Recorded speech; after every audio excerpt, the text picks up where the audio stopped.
If you want the USA to be a more united country, I'll tell you exactly what you need to do. I think one of the biggest, most important things that we as a society should do. And that is that we need to start treating white supremacy as a form of child abuse.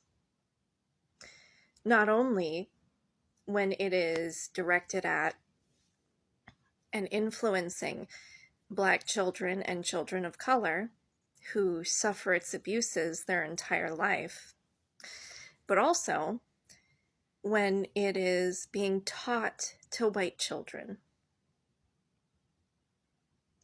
In my humble opinion, if it is found that a family is teaching their white children white supremacist ideology, those children need to be put into rehabilitative programs, and the parents need to be penalized in some way.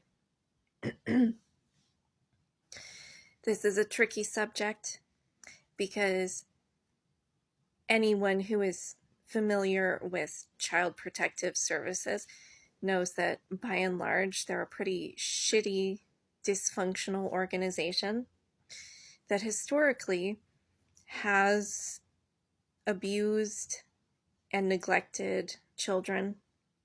The foster care system in the USA is a mess. And so, generally speaking, I don't like the idea of people having their kids taken away unless it's absolutely necessary, like in cases of severe abuse and neglect.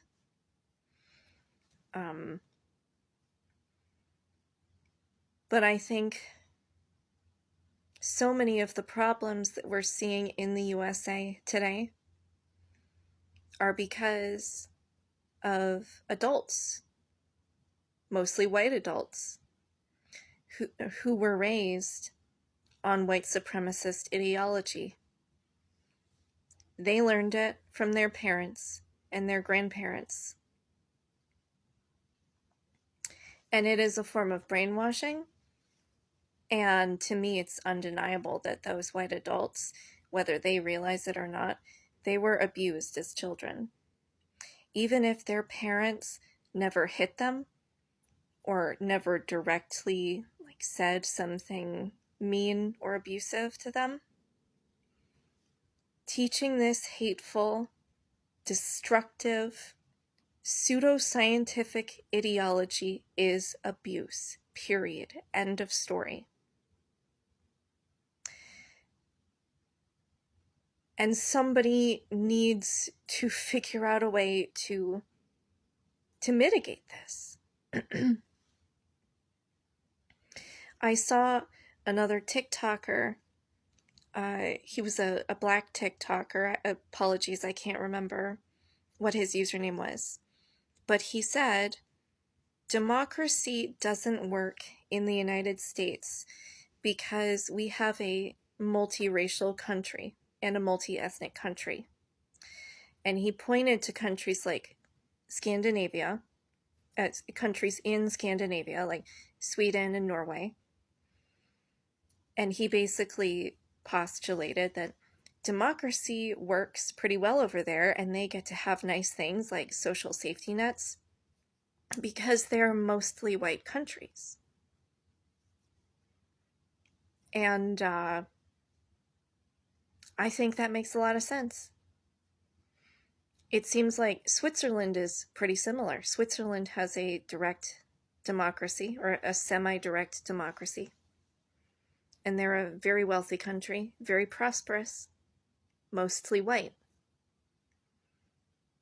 What you'll notice in countries like Sweden and Norway is that in the past few decades, they have had some immigrants, some of them Arabic Muslim immigrants. And a lot of the socio-political issues that they have there it comes down to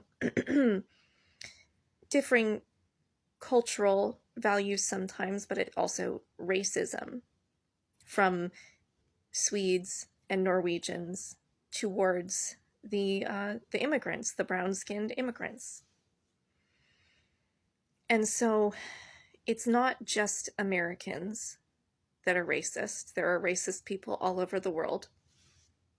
But it's more obvious here because we have a very multi-ethnic, multiracial country. And people like me are happy to live in a society like that. I think diversity is a strength. I think it makes our country more interesting. But there's a lot of white people who don't think like me. And it's absolutely holding our country back from being what it could be. Our country has so much money, but it seems like so much of it is used for hatred and violence and screwing over other people in other countries, mostly brown people in foreign countries. That's what a lot of the money for our military budget goes toward.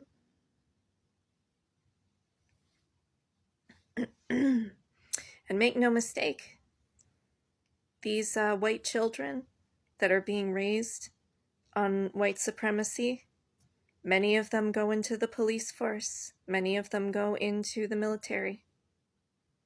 That's not to say that all police and all military personnel are like that. But that if you've seen any videos documenting the history of white supremacist movements in the USA, there's some former white nationalists who are now rehabilitated who have spoken on this, and they have said that one of the primary interests and tactics of these extremist groups has always been to infiltrate the police, the FBI, the branches of our government, and our military, because they seek power. They seek power and control.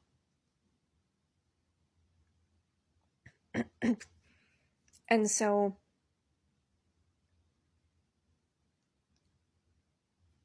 broken, abused children, specifically children who are brainwashed into this type of abusive ideology, they grow up to break and abuse other people. Unless they realize what was done to them was wrong and they break away. In which case, if they do manage to do that, that's great. But the problem is that many of these kids, their friends and other extended family members, their community members also share these beliefs.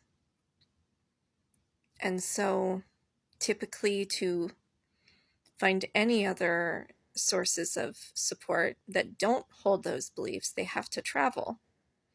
If you come from a small town, if you don't have a lot of resources or a lot of money, you might not ever really get out of that small town. You might not be able to meet people who have different opinions.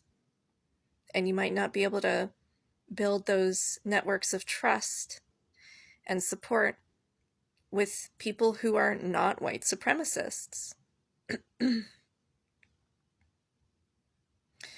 So I also believe that children from poor rural areas, it's essential that we find ways to get them money and resources so that they can travel, so that they can be independent, and that they can get away from the abusers in their communities.